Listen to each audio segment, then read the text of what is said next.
Learn more about fun local events and interesting people throughout the heart of Middle Tennessee with a dash of everyday tech talk thrown in for good measure. The Local Click starts now. Hello, everyone. Welcome to the Local Click, the December edition of the Local Click. I'm Nick Noakes, and this is Justin Malden. Justin, thank you for joining us again this month.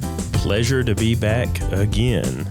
Are you excited about Christmas time? Listen, it's the holiday season, holiday spirit. We're going to be spreading Christmas cheer with DTC with some things that we're going to be doing that I know you'll talk about later. And I think this is the most wonderful time of the year. It's my favorite as well. I love it. I love it. And you can definitely tell it's almost Christmas time because it's gotten colder since we last met. It has been very, very, very chilly. The high today, I think, is only going to get to 40 degrees. And I know one of our guests later is going to talk about heating and cooling, and he probably really enjoys this time of the year because it's probably really good for business. I think it's very good for business. I think that's a good point for sure. As far as coming up in just a moment, I know that you'll be talking to us a little bit about some of your tech tips. You always have a lot of great information on that, as well as the tech news roundup. We'll have Jared Bradshaw here with us momentarily with his Ask the Expert segment, which will be a lot of fun. We'll have What's Up DTC, where we talk about some of the different things going on in DTC land for the month of December. And we've got a couple of great interviews for today as well. We'll have Virginia and Susan with RoKaBilly Coffee out of Carthage, Tennessee. And coming up now, though, we've got an interview with someone you kind of alluded to just a moment ago, and that's Randy Lamberson with Randy's Heating and Air.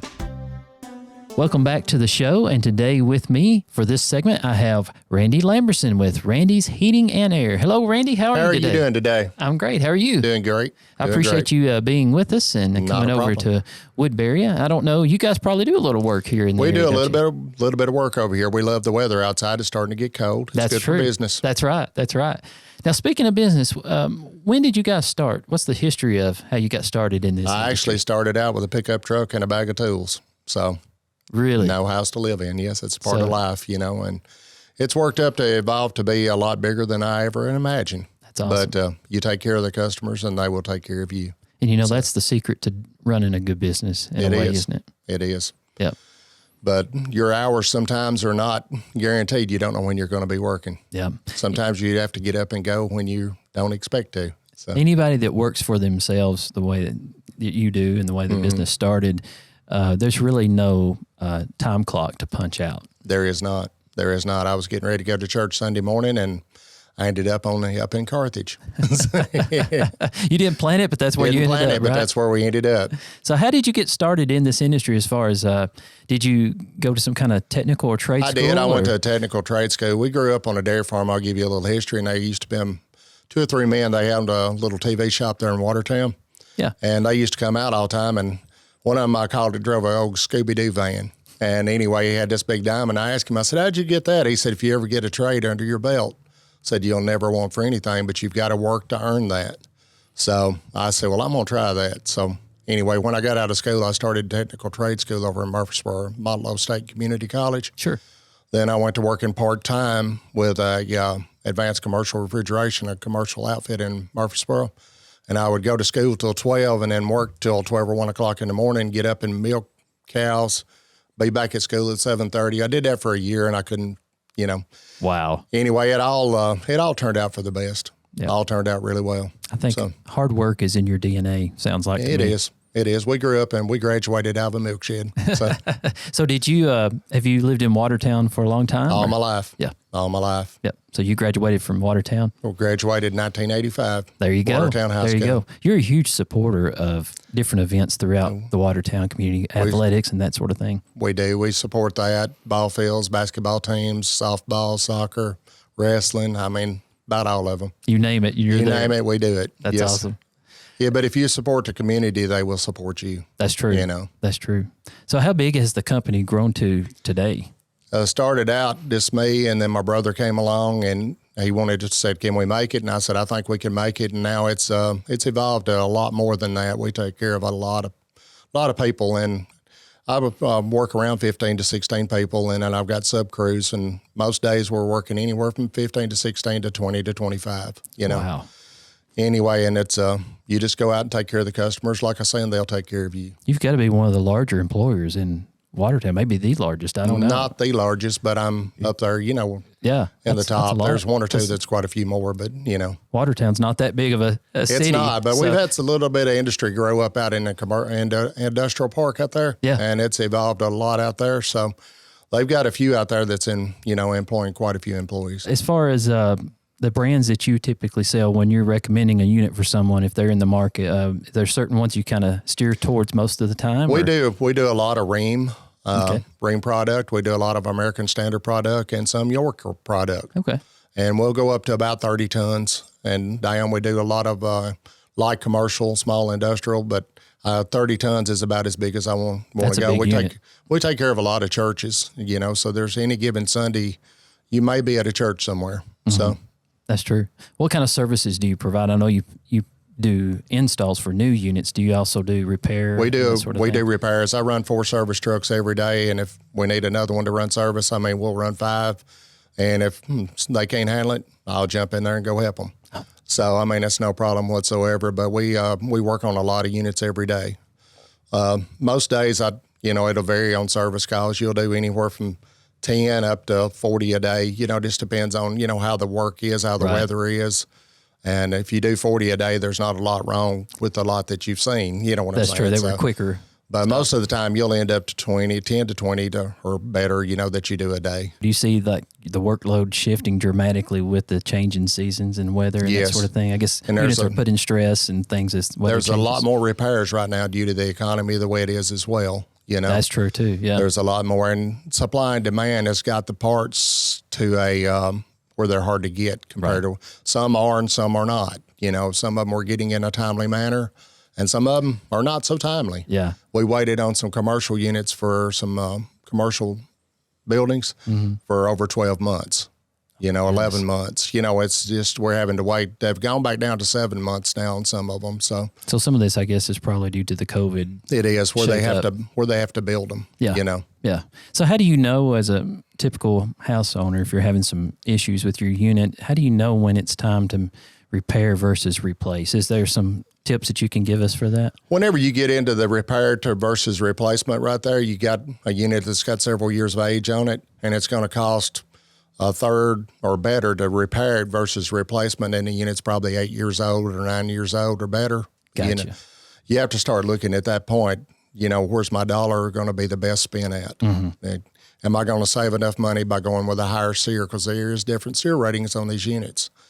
And a SEER rating, to put it in all terms, is like putting a larger radiator on the same size engine to make that engine run cooler or more efficient, Okay. which lowers the utility bill, but it does cost you more up front. But So- the higher your SEER, the lower your utility bill. I got you. So really it's a trade-off, and you pay a little more at the beginning of the purchase process for a higher SEER unit, but you really save it on You're the saving back money. end. You're saving on the back end a lot of money. Yeah. Wow. I've always wondered what SEER meant and how that kind of Right. went together with package units or separate units. Like your packaged units, you can go up to a 16 SEER on the packaged units. And on your split systems, you can go up to a 20 SEER, 17 to 20, depending on the product.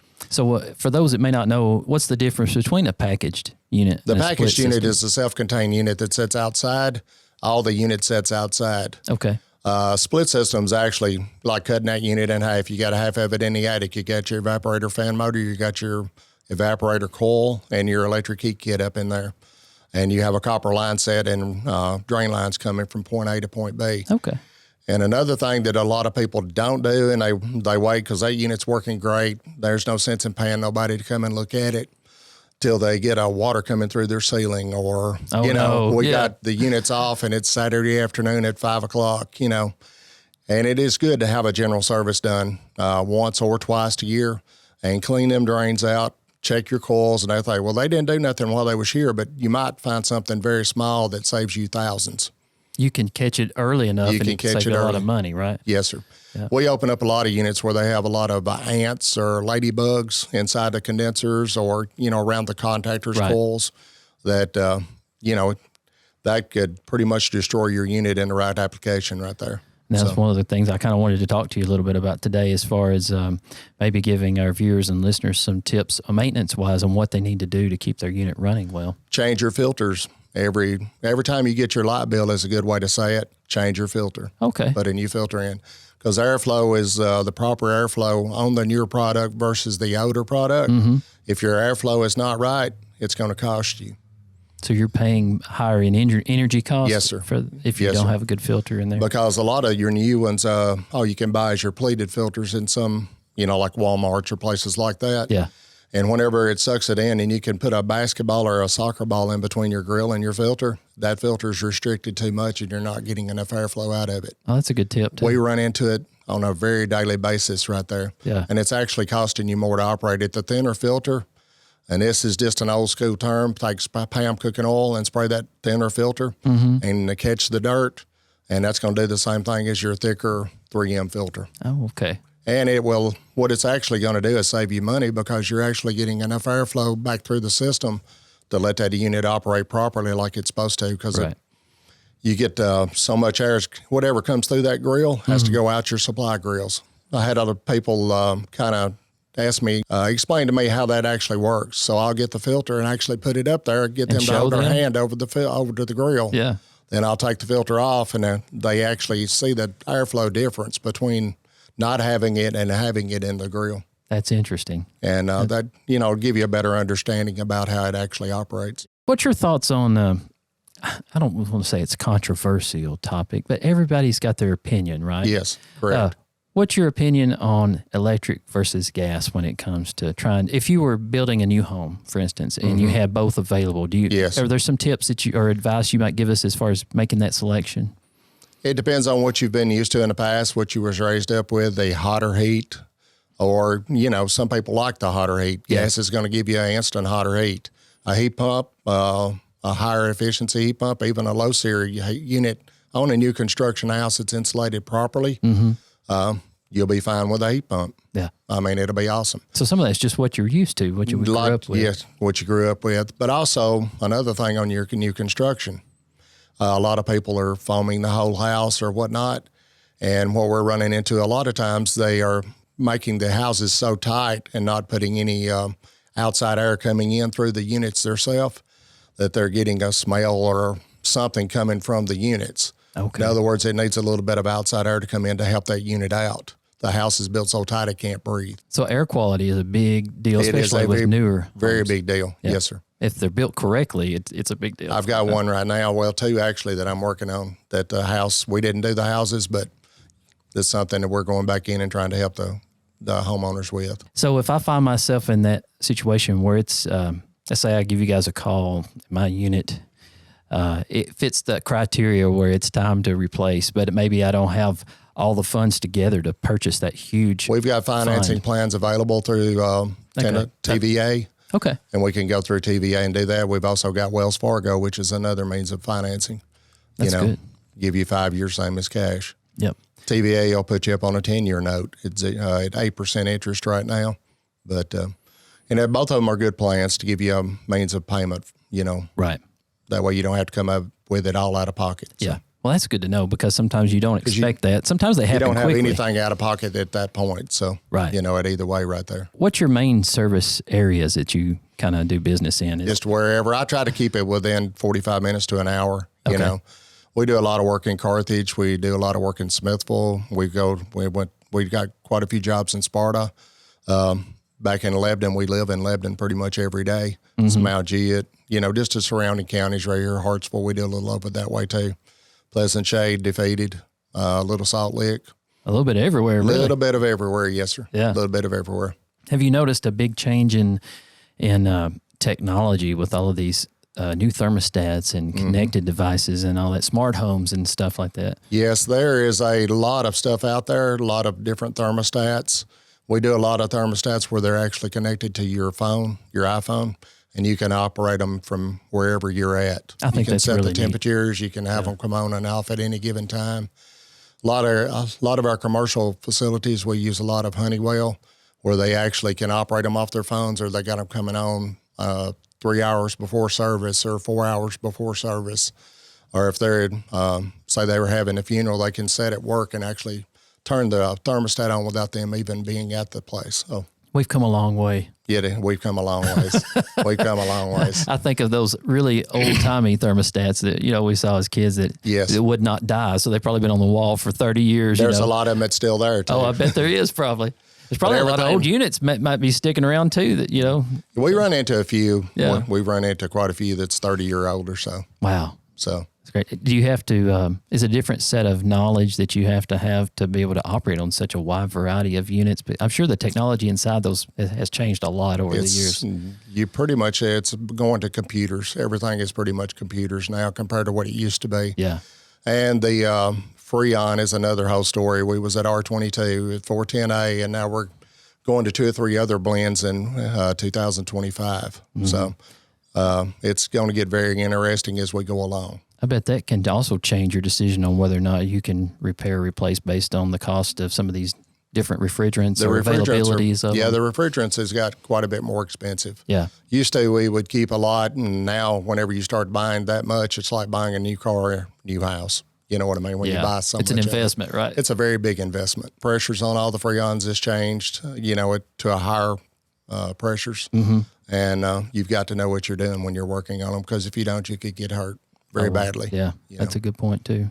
If you're not sure, don't be inside that unit. Don't be inside that unit. Messing with it, yeah. Yeah, you could be, get in trouble in a hurry. Yeah. As far as maybe some of the services that DTC helps you with, I know you advertise a lot on some of our sports programming and that sort of thing, and we appreciate that. We've enjoyed that relationship. They got good phone service. They have the internet service has been awesome, because we've got that at my house. Also got it at the office. Awesome. And whenever we call for service, it don't take very long at all. It'd be hard to do a business of any type almost in this day and age without reliable internet. It's become almost not really an option anymore. You have to have it. You have to have it. You have to have it. Yeah. Yeah, whenever it goes down, I'm usually on the phone, and I've learned how to work on a lot of it myself, but if I can't get it going, y'all will have a truck there within 30 minutes to an hour. Yeah. I'm glad there's people like you that can think on the fly and adapt and overcome as needed. Because you know what? It's a big deal. If your unit goes out, especially in certain climates, if it's nice in April or October and it's 68 outside, it's not that big of a rush. That's not that bad. But when it's 20 degrees outside in the winter, or if it's 101 last Christmas was rough. Yeah. Last Christmas, I spent more time in my truck and my servicemen did than they did at home Christmas with their families. Wow. We had over 200 calls within one day right there. And we had one city right down there that the gas got cut off over half the city. And we had like 12 or 15 calls on the same streets. Oh my goodness. We didn't realize what was going on, but we would pull in on a service call and they was having continuous blackouts. Yeah. And when we'd pull in, the lights would go out. So we'd have to back out of that driveway with 4-wheel drive and go to another driveway. You know what I mean? It's just... That's another thing I didn't think about, too. You've got to be able to, in all types of weather, get to the customer, right? Yes, correct. That's a big deal, too. Yeah, snow, it's you got to be safe about doing it so. But if they're out there and they're elderly or whatnot, and they need help. Yeah.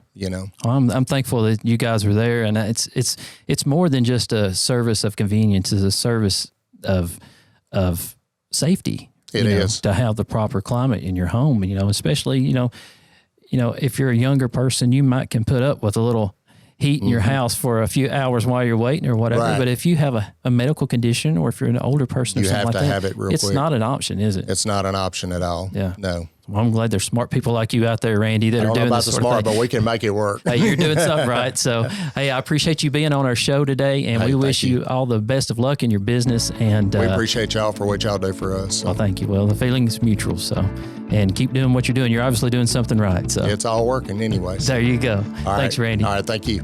Hey, we'll be right back in just a moment with more of the Local Click. Stay with us. Here's normal internet speed. Here's the gig difference. Average speed, gig.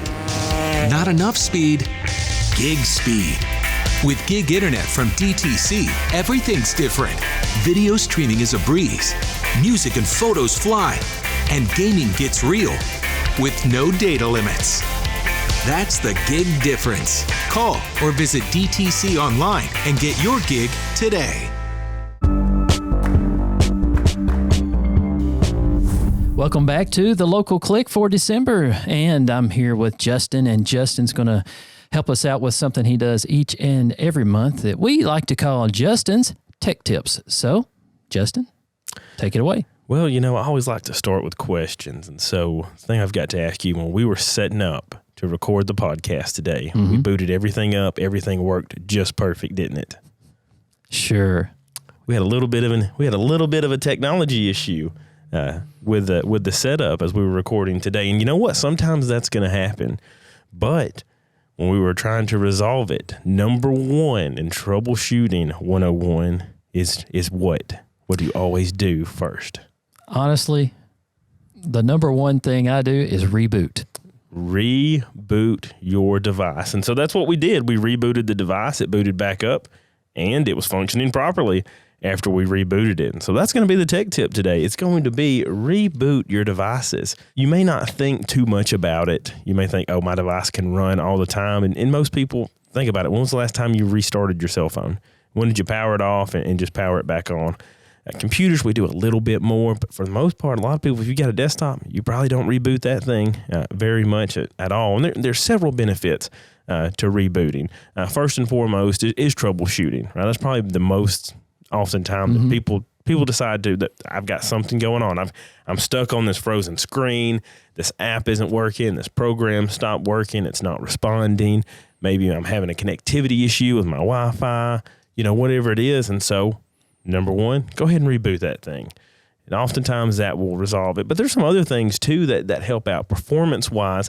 If your system's been running for a long time, you're going to have a lot of stuff running in the background. You're going to have programs eating up valuable system resources and eating into your RAM and other things, and that's going to cause your system to slow down. It's going to cause it to be bogged down.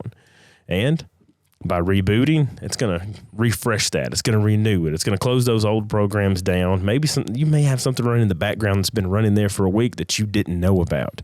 Well, you reboot it, that program's not going to be running there. And if it is a program that has been running, maybe you have a background program, well, it's going to have a clean slate as well. So it's going to speed your system up. You're going to see some performance improvements. And I'm all about security, right? I like the security side. I like to talk about security. There's also a security benefit to restarting. We've talked about updates as part of the process for tech tips before. By restarting your system, if you do have any pending updates, usually your operating system will go ahead and install those as part of that process. But also, from a security standpoint, there's some malware and other things that may infect your system that a reboot for certain types of malware will cause it to be ineffective because a reboot of it will break whatever mechanism it's using. It's a short-term thing. It fishes and gets in your system. Sometimes reboots can fix that as well. So there's many, many, many, many benefits to rebooting your system. So if you're having an issue, screen's frozen, it's slowing down, you think, what do I need to do? What's the first thing you should do? Reboot, right? Reboot it for a renewal of your system, and you may just be surprised how much it benefits and helps you. I like that. And it's something that we forget about a lot, isn't it? What's your first reaction when you have a problem? A lot of times is to almost panic a little bit, right? And, oh no, what am I going to do? But sometimes it's just as simple as just, restarting and rebooting a device, and there you go. I know, anytime you call a tech support for anything, for any company or any product, and one of the first things they're going to do is say reboot, and you're like, oh, I know this is what everybody always says to do. But the truth is, probably half the time or more, that actually fixes what the issue is. That's why it's recommended so much, because there's so much that it does by closing everything down and opening it back up that it resolves so many issues. But we're so used to devices are always on, devices are always connected, and they always need to work. So sometimes maybe we just need to take a couple minutes to relax, let everything be renewed a little bit. So take a deep breath, relax, and reboot. With us during this segment of the Local Click, we have Virginia and Susan with RoKaBilly Coffee. Hello, and thanks for being with us today. Thank you for having us. You guys have a shop in Carthage, Tennessee, is that right? Yes. Virginia, why don't you start with us? So my name is Virginia Alexander, and I live in New Middleton. We have our coffee shop in Carthage. I was originally born in California. Mom and dad mom's from there, dad's from Pennsylvania. We lived there till I was about 7, and then they decided to move to Tennessee, and we lived in Smith County from that point on. And like most people who live in a small town, I had moved off and planned to never come back. So as far as I could get was Murfreesboro for college, but then I had big plans to leave the state of Tennessee after that. And then just I missed the small aspect of a community, and kind of that it's great that everybody knows everybody, and it's kind of also bad that everybody knows everybody. I definitely missed that. Living in Murfreesboro, it was growing. It was a huge community. And I had a small community of people, but it wasn't the same as a small town where everybody knew who you were and what was going on. And if something went wrong with your family, they were there for you. And it can be lonely in a bigger city. So I had missed that aspect of it and decided to move home. I went to MTSU for photography and communications, and then graduated in the recession. So that was part of it too, I took just whatever job I could get. Right. Ended up working at Josora Coffee Shop in Murfreesboro for 3 years, and fell in love with coffee and the experience and the restaurant aspect of it, which I'd worked in restaurants before, but that really taught me the love of coffee. And I had always wanted to do that eventually. It was on my bucket list, to have a coffee shop one day. And so that was kind of what always, had in the back of my mind that I would work toward. But then I moved home in 2012 and went to grad school at Tennessee Tech because, when you can't find a job, why not go back to school? I understand. And so I did that. I was actually thinking about being a high school English teacher, and in the midst of that was volunteering a lot with the Smith County Chamber of Commerce, and fell in love with just community projects and working on things like the Carthage Junction Depot. We did River City Ball, a couple of other projects in town, just events in general for the town of Carthage through the chamber. And I fell in love with that, and then was able to find that I could get paid to do that stuff through the development district. So I was working with all 14 counties in the Upper Cumberland doing community projects and grants and things like that. And so I did that for about 7 years, and then COVID hit. And that's when I had a lot more time at home to actually put a business plan together. And I told my husband that I needed to figure it out and put it on paper, because I was I've dreamt about this. If anybody knows me, they'd know that I want to start a coffee shop. And I thought, I need to get this on paper. If it's going to work, it's going to work. If not, I can put that dream to bed and move on. And so it worked out where just the numbers were working, and the hotel had recently been purchased at the time with a new owner, and he was willing to do some more renovations and wanted to see businesses go in. And so just a lot of things started lining up for us. And then that's kind of how the coffee shop started. Wow. Life is like that as far as circumstance. A lot of times will dictate your path. It seems like, right? Circumstances that really kind of are beyond our control.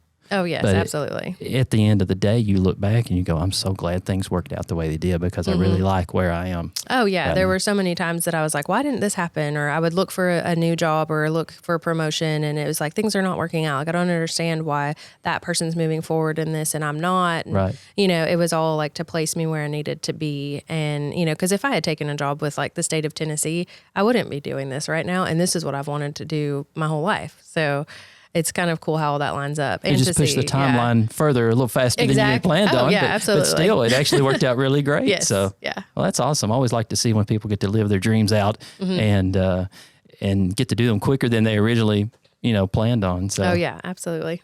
And how about you, Susan, as far as what's your background? Well, I was born in a small town in Northern California, and in an old house that eventually became a bed and breakfast, I think. But I have 4 siblings, and my parents actually started off in Oklahoma and Arkansas, moved out to California when they were younger and found a place in Northern California and built their house there. And we moved in when I was about 2. So I lived there all my life. And then I thought I wanted to live in the big city of San Francisco.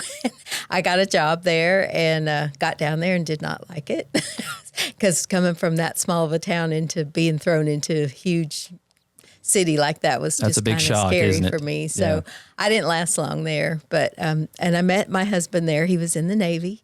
And so he went back to Pennsylvania, where he's from, and we communicated by mail and phone calls, and got married the next year and tried living in Pennsylvania and didn't really care for that either. Went back to California, and we stayed there and had our kids there. And then we got to talking to our friends he's actually from here, and decided that this might be a good place to come try out. So we moved out here. I came out here sight unseen. Oh, wow. And at that time, it was in the early 90s, and we pulled off the interstate, and there were 2 old gas stations. And I said, "Is this it?" And my husband said, No, there is a town. So, but we found a place to live and raised our kids there, and they all went to Gordonsville. And I went to work at Rackley Roofing and stayed there for 25 years. But I had always told Virginia, if you ever start a coffee shop, I will be your baker. Of course, in my mind, I'm thinking, that's a long shot. And then she called me one day during COVID and said, "Okay, we're doing it." You're like, uh-oh, and I we said, have to do it now, I right? told her, I said, "Well, you could have done it when I was a little younger, but we'll go for it." I've told people I felt like God just moved his hand over the whole situation of, this is happening and this is how it's going to happen. Right. So tell me what it's like to work with your mom each day and that family connection and getting to be together so much. Yeah, we love it. I would say if we'd done it 10 years ago, it would not have been as easy. Just like anybody, I thought I knew everything and, that my parents knew nothing. So as children, I we never think that, right? Exactly. Right. And I got through my 20s and realized, throughout that, like how often my parents were right and how much they had done for me. And they've been such an inspiration to me. And, I was nervous because I knew, Mom had a desk job for a long time. And I had worked in and out of restaurants and, of course, in a coffee shop. And so I knew that she was kind of nervous about moving into something like that. And, I've talked to other people, too, and business partnerships can be iffy. And, with family, sometimes it can be good, sometimes it can be bad. But, Mom and I have such a strong relationship that we've really nurtured over the last 5 to 10 years. And so I wasn't nervous so much about that part of it. But it's been such a blessing, like for both me and her, and then to also like see my dad involved in it as well, because he recently retired. And so we always joke, like he comes in and, opens the front door and waves to everybody that's in there and talks and, goes and sees all the customers, and he'll come help with the dishes. And some of the girls at the shop have laughed because it's like, well, we just leave the dishes till Jerry's going to get here and we'll let them pile up because we're like, he's coming in to do dishes. We don't have to do that. And Mom kind of handles all the baking and I handle the coffee and the management side of things. And so it's been a really good balance, to have each other and back each other up, she takes care of me. I'm always going to be her daughter, and like now we're also transitioning into that time of life where I'm taking and noticing, the things that my parents might need. So it's helped me notice too, like, okay, she needs a day off, we're going to get her off the schedule for a couple of days. And she does the same thing, making sure that I don't overextend myself too much. Sure. So I think it's a really good balance for us. And because we're family, because we're mother-daughter, I think we have a different type of care toward each other and toward Right. the business in general. Right. At first, I'll admit it was a rough start because it was just the 2 of us, and with a little family help, but we thought we could just handle it all. And she said, "Oh, Mom, you're going to be able to go shopping and go out to lunch with your friends." And I was like, "Where'd that go?" Because, thankfully we were busy. But somebody's told me, "Oh, you shouldn't go into business with your daughter. You're going to hate each other." And but because she does the coffee and I bake and we don't tell each other what to do, that makes a huge difference. If I was trying to get in her coffee stuff and tell her how to make things, it might not go over as well. That's a good point, though. You both kind of have your own lane, don't you, in the business? We do. Yeah. She might suggest something for a holiday or something, but for the most part, we have cinnamon rolls every day. That's our main pastry. And Oh, wow. And then we just kind of go from there. And I've got a couple of the girls baking for me when I'm off. So, but it's been a really good experience. It was scary for me to go from a desk job to thinking, are people really going to buy my food? And what am I going to bake and how much to bake? And, what kind of customers are we going to have? And it's just been a great experience. Well, that's awesome. I remember my friends when I was younger always talking about, like, they'd come over to our house and Mom always had baked goods. She'd have a cake plate with something on it or brownies or cookies going. And I always tell people, my mom's there's always room at the table. And I was like, she didn't necessarily invite them. I did. But she was always like, okay. And But she wouldn't turn them down, exactly. right? She'd always put another plate down, and she'd always let people in. And she always had food to give to people who would come to our house, or if she knew somebody, a family at the funeral home or whatever. And she always served with food and loved with food. And so it's really cool to see the community see that too, because we've seen some of our customers that are going through a hard time, and it's like they just come in because they're like, I need coffee and one of Mom's cinnamon rolls, and they just want that comfort food. And she's always looking at different recipes. Like we were just on vacation and she was Googling recipes the whole time, as we tried food. And so it's really cool to see her, because it's a passion that she's had and a passion that she can share with people. And so it's really cool to see that, because she's a more quiet behind the scenes kind of person. And it's really cool to see her kind of come into her own and really own the baking part of it, but then also blossoming into a business owner as well. Isn't it, to see that side. It's of really it. cool. Yeah. Tell me a little bit more about your menu, the kind of coffees and pastries and desserts. Well, like I said, our cinnamon rolls are our main. We have those every day. And then some days it's just whatever I feel like baking or what's on hand, to make. We have some oat bars that we put jam filling in between. Those are kind of a staple. And then muffins. And of course, we also have bagels and scones and just kind of whatever I feel like making. I try to do some holiday things during the season, if I can come up with something. That's always fun, isn't it? At first, I couldn't think beyond. I was making 8 pans of cinnamon rolls a day and muffins, and I couldn't think beyond that. So now that we have extra help, it's nice to kind of take recipes and you can be more creative, yes, right? Yes, instead of just the same thing all the time. Because my husband would say at night, he'd tell my son, she's out, because I'd be so tired. And now I have more time to explore. What about some of the drinks, the coffee drinks, or other drinks you may guys? Oh yeah. So we have what we call our classic menu, which has just the basics of a latte and cappuccino, white chocolate mocha, dark chocolate mocha, that type of thing. And we have a couple of tea drinks, like hot teas and stuff like that. And then we have our specialty drinks, which we've always had fun naming. So one of our most popular is the Last Minute. It's our caramel macchiato, but we've named it after my father-in-law because it's his favorite drink. And so he does diesel truck pulling during the summertime, and his truck is called the Last Minute, and it makes total sense. So you're paying homage to him a little bit with that one. Yes. And we have a couple, one of them's named after one of my dogs. That's and, fun. So it's been fun to kind of name the drinks that way.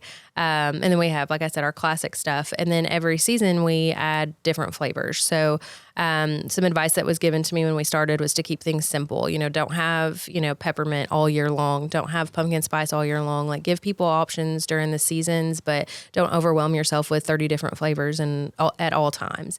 And that's really helped us, and it's made it fun because we've kind of come up with our own creations, and then we get to come up with really cute, fun names. We have a gingerbread latte right now called Not My Gumdrop Buttons. And, it's just something silly, but it's, it gets that's people, fun, yeah.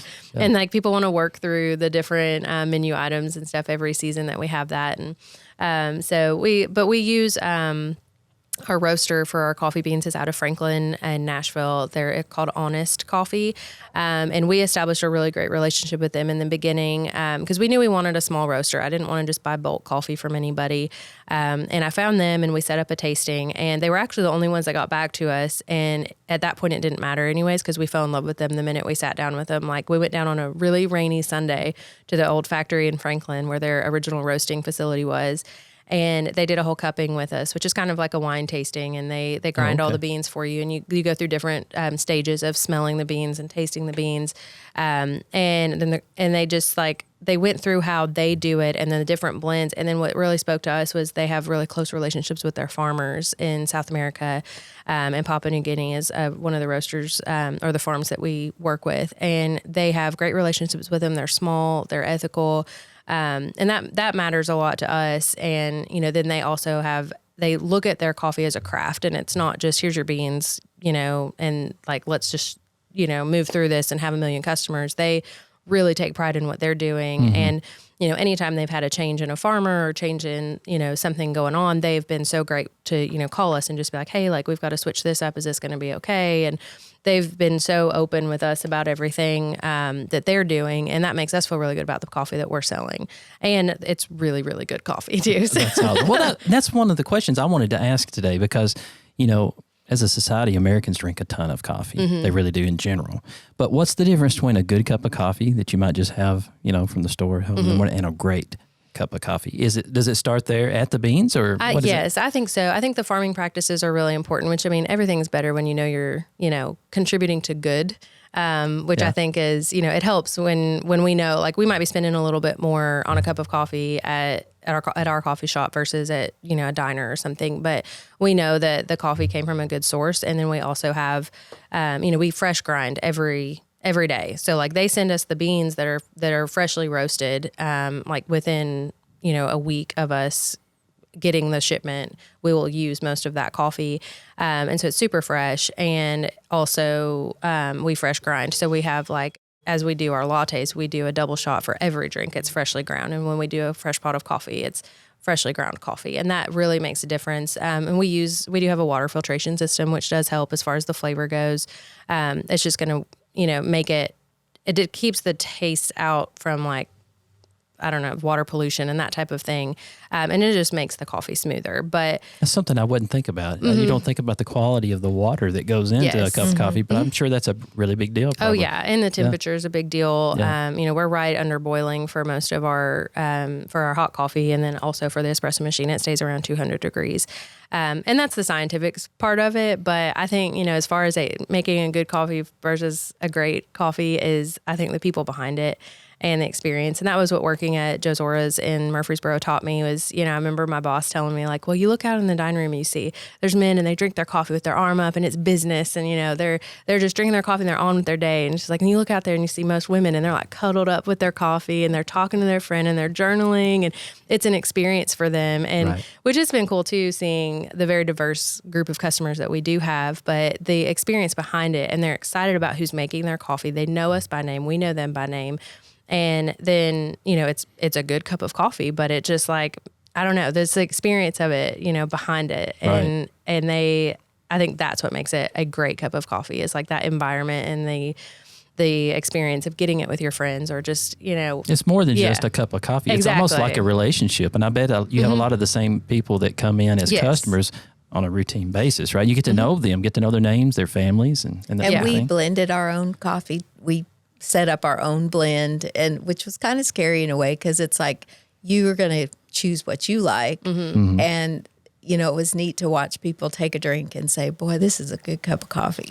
Are there any house favorites or the coffees that seem to be the most popular? What would be your opinion on those sorts of things? In general, I think the last minute is probably our most popular, which is our caramel macchiato. So we use a caramel sauce and vanilla syrup in that one, and then a double shot of espresso and steamed milk. And that's probably our most popular, like all the time. Right now for our Christmas menu, we have 2 drinks, the Fireside Chat, which is a boiled custard latte, and then the Christmas Vacation, which is an eggnog latte. That sounds fun. Yes. And they're different. They're sweeter, you know, because I mean, eggnog is pretty sweet within itself, but we steam that.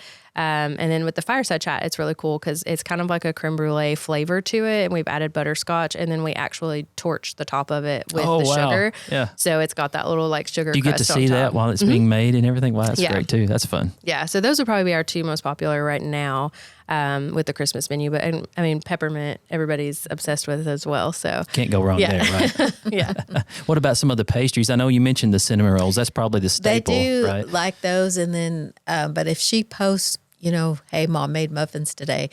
Here they come in. Oh, yeah. You know, and social media was so fun. Yes. She was like, these are never going to sell. And I was like, just watch. And I would post something on social media. And she was like, oh, they sold out. And I was like, yeah, I told you. And there's certain people that like, you know, today, one guy told me, he said, I haven't seen chocolate muffins in forever. Where are they? You know, and so there's certain people that like different types of things. And they'll ask me when I'm going to make something. Oh, that's awesome. Yeah. It's funny how you can take that and then transition into technology and how that changes how you approach your business on a day-to-day basis. How does technology such as high-speed internet or some of the services DTC probably provides to your business there affect how you do business day-to-day? It's great in the sense of we provide internet at the shop for our customers.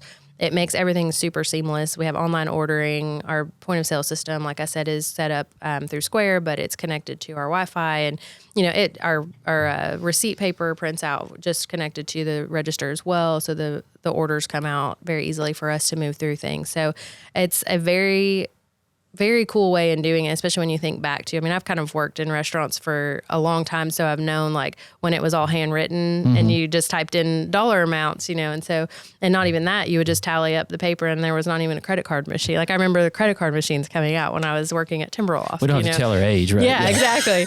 And so it's been really cool to see how seamless it is with things. And, if we have a new menu item, like we added something today and it's like, oh, I just add it in and it's done. I don't have to call anybody. I don't have to do like a whole menu reset. Everything is just right there and it's super easy for us to use and very intuitive, and it's fun to see how technology works in that sense of like, they kind of know what we're thinking and what, how it will work better for us. So it's scary in one way, but also very easy and great for business when we're, trying to change things up. And you have to adapt with technology, because if you don't, you really do get left behind in some ways, because there's always someone down the road maybe doing something similar, that may be using that as a competitive advantage, and that sort of thing. So, well, I know I'm sold personally and I'm ready to go visit because there's a lot of things I want to try now, and I want to take my wife and the boys over too, and we may try to get one of each, of several of these things. So the name of the business again is RoKaBilly Coffee, and you're in Carthage, Tennessee. What's your address? 310 Main Street North. Okay. So you're right downtown. Yep.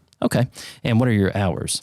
We're open Monday through Friday, 6 a.m. to 4 p.m., and then Saturday from 8 a.m. to 2 p.m. Awesome. And if people want to keep in touch with you on social media, they just need to go to, is it Facebook? Yes, Instagram, we are on Facebook and Instagram, RoKaBilly Coffee, but it is spelled RoKaBilly.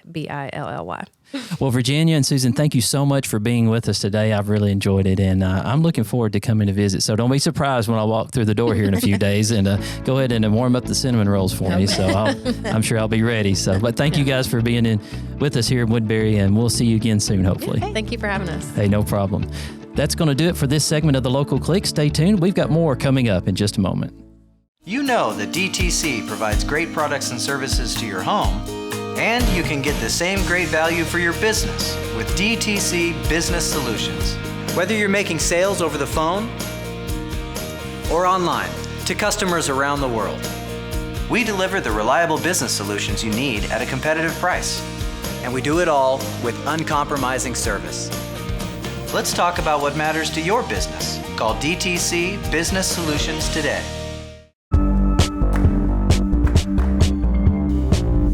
And it's time for our final segment and one of my favorite parts of the show, because, again, we bring in the expert, Mr. Jared Bradshaw. So he's going to start us off with Ask the Experts. What do you got for us this month, Jared? This month, we are talking about the CommandIQ app. So with the CommandIQ app, that's what you're going to get whenever you have your service installed, or if you go pick up a router, and do your self-install. So with the CommandIQ app, you will be given a piece of paper from your installer, or it will be in the box that you pick up from the office. Okay. Starting off with it, you have to have a smartphone or some kind of smart device, tablet, whatever, to download the app. You just go to your app store or Google Play Store, and you're going to look up CommandIQ, all one word. You're going to select sign up towards the bottom of the screen. It'll come up with a login screen, but just go to the bottom and it'll say sign up. Okay. You're going to enter in your personal information. It'll be the first name, last name, email address, and then a password for the app. Not a password for the Wi-Fi quite yet. After you do that, the QR code that is given to you on your router or on this piece of paper when the install is done, you will scan this QR code. And where is that code at, if somebody wanted to know? It'll be on top of the router. On the very top. Or if there's no sticker on top of the router, if you look on the bottom, there is a QR code down there you could scan as well. Okay. But once you scan that, it'll bring you up it'll have the MAC address and everything, and you hit next. Once that comes up, it'll have the default Wi-Fi name and password. You go ahead and clear out the Wi-Fi name and put it for whatever you want. The password will be the 16-digit password that comes on every router we have. You can cancel that out and put something. It has to be 8 characters, nothing special. So you can make up your own if you want to. Yes, absolutely. Instead of typing in that long password to every device, you can set it to an 8-character password to where it's just 1, 2, 3, 4, 5, 6, 7, 8, whatever, your dog's name, grandkids. Something easier to remember. Exactly. Yeah. And then once you do that, you're set up to go. The cool thing about this app is you can set limitations on it, like with kids' devices. Say you want your kid to get off their iPad at like 8 o'clock. You can set a time frame, Wi-Fi cut off on this device at 8 o'clock, comes back on at 8 o'clock in the morning, stuff like that. But it's really nice to have. You can check your speeds, through the app. It'll tell you exact speeds. You can also take and check who's connected to your stuff. So if somebody connects to it and you don't know what the device is, you can kick them off. So it's kind of nice to have, kind of like turns you into like a manager of your own home security for your internet, if you will. Correct. That's a lot of power. My kids will love that. No, kids hate it just because of the whole limit thing. But it's very well needed. I mean, it's nice to be able to enforce some rules like that. Yeah. In a I don't know how you would say it, a non-authoritative way, I guess, as a parent. You can always tell your kids, hey, you need to be off that iPad at 9 o'clock at night. It's not always going to work. It doesn't always happen. And, I used to wake up in the middle of the night and be like, I can turn my PlayStation back on, Not anymore. No. Not anymore. Well, that's awesome. Good job. Thanks, Jared. I appreciate it, man. All right, and now it's time for our Tech News Roundup, and Justin is going to share some of the latest tech news out for this month. And what do you have for us today? Coming off of some more AI news. AI is probably going to be something that we're going to continue to talk about each month. Several things going on in the agriculture space, and I know that we've had some farmers on here before and some other people who have talked about how they're incorporating AI into their business. Japan and Canada and the U.S. are really ramping up some different segments in different areas, from harvesting to production, and it's pretty interesting seeing the things that are going on. And so we're probably going to continue to see some more exciting things come from that.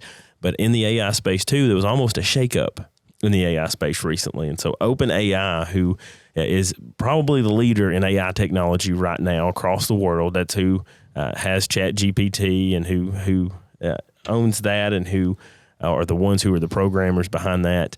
Their board of directors actually ousted their CEO, and their CEO temporarily went to Microsoft to lead their AI research team for a few days before the board at OpenAI completely changed, and Sam Altman, who's the CEO, returned back to OpenAI. And so there was a lot of people watching that because of what OpenAI does, and then he hopped over to Microsoft, and almost every employee threatened to also go with him. Well, there you go. So showing how much loyalty there was. And as we continue to watch that space, that's pretty interesting to see. Also had the second launch of SpaceX's Starship. It was a failure technically, but to them it was productive, and it did what they thought it would do. It actually reached the outer edge of space before exploding. So most people may look at that and say, well, it didn't do what it was supposed to. No, it did what it wanted, what they wanted it to do. It actually got further than they anticipated. For a lot of people watching that and paying attention to that, they have a contract with NASA, and they're still on their projected path to take individuals back to the moon by late 2025. Wow. And so that's interesting to see. Space exploration, putting more people out there in space, and also the transport of goods and services, and the International Space Station and stuff is also affected by that. So there's a lot going on in the different segments, whether it's terrestrial here on Earth, or whether it's out there in space and beyond this world. We've got a lot of things to consider and talk about. Well, I appreciate it, Justin. Thank you very much. And I'm sure you'll kind of keep your eyes to the tech internet roundup area, so that if anything changes in that realm, you can give us some more updates maybe next month. I do have a question for y'all. Uh-oh. Did y'all buy anything Black Friday or Cyber Monday? How about you, Jared? What'd you? I bought a table saw. Nice. Yep. That was the only thing I wanted. So now you get to do more work. Yeah. Great. Good job. So you get to be productive.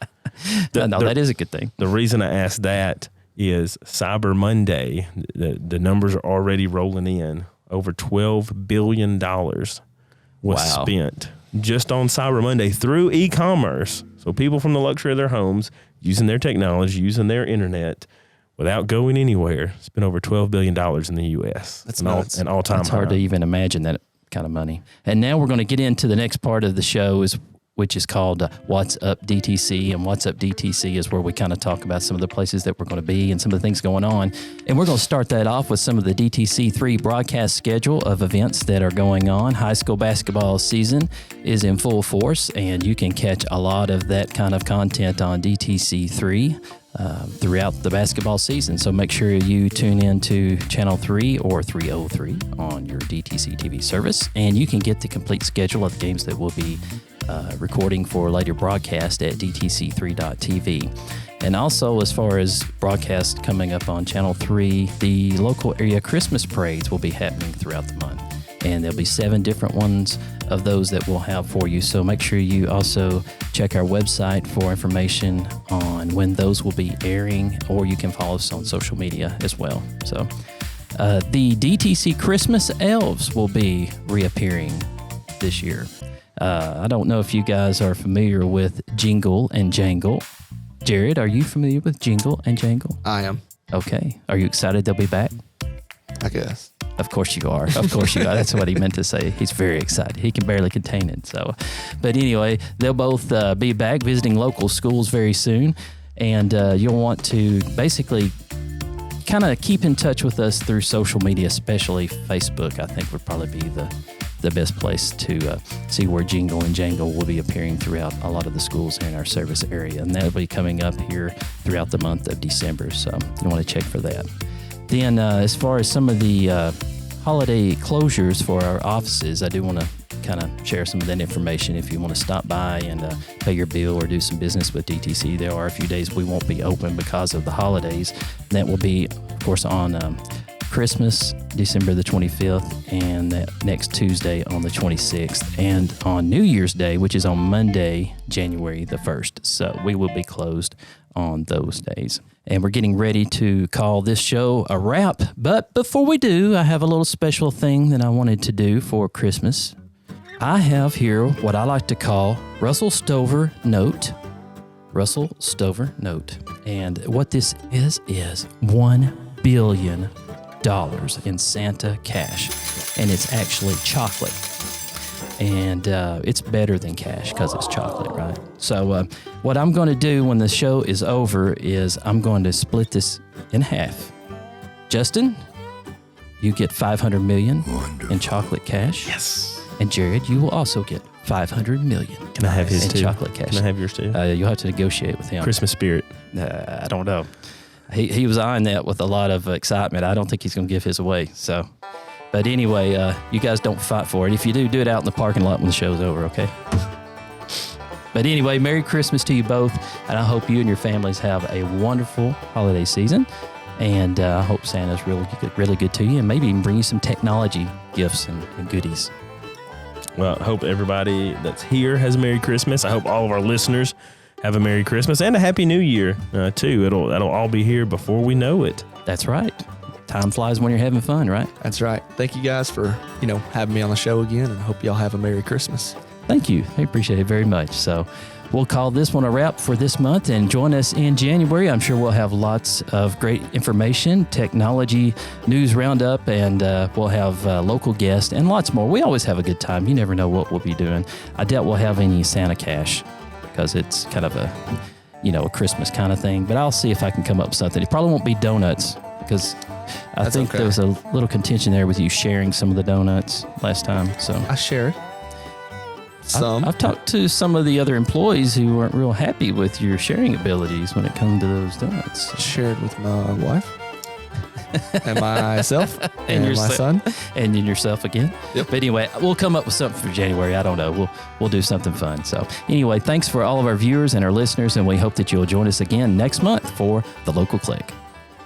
Learn more about the show by visiting us online at thelocalclick.com. Also, be sure to subscribe to us on your favorite podcast or video platform so you won't miss our next episode of The Local Click. See you next month.